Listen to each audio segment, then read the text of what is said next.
Welcome back mga kabady sa aking video, sa aking YouTube channel. So this video mga kabady is chest din na naman ulit tayo, at walang humpay na kaka-chest din.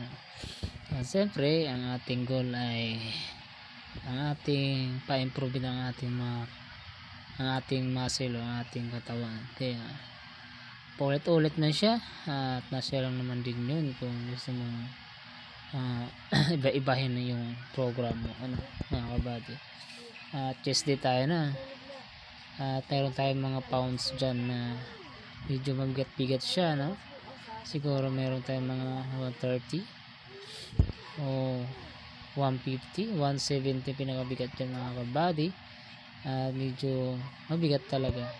At make sure po natin mga kabady sa tamang bilang po natin, kung kaya po natin ng 10 reps, repetition mga kabady, 10 to 12 reps mga kabady.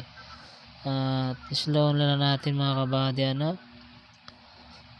para talagang siya ang ating chest, talagang tamang-tama siya sa ating chest. Yan mga kabady ay ang ating flat bench press, mga kabady. At tinatamaan yan yung ating middle chest, mga kabady. Kasi tatlo kasi yan mga kabady, yung lower chest, middle chest, at upper chest. Naka-flat tayo mga kabady ay meron tayong tumatama sa middle chest.